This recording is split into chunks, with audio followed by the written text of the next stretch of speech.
No, pekné dobré ránko sa praje. Je piatok, 28. november.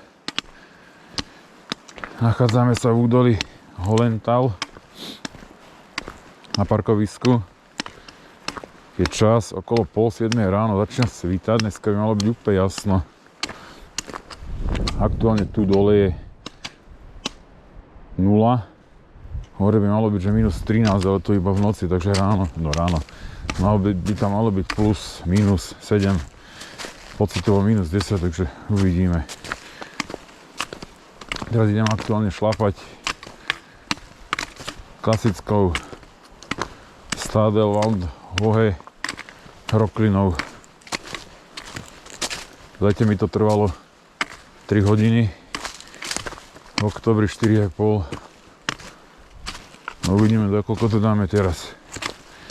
Času mám dosť, neponáhľam sa nikam.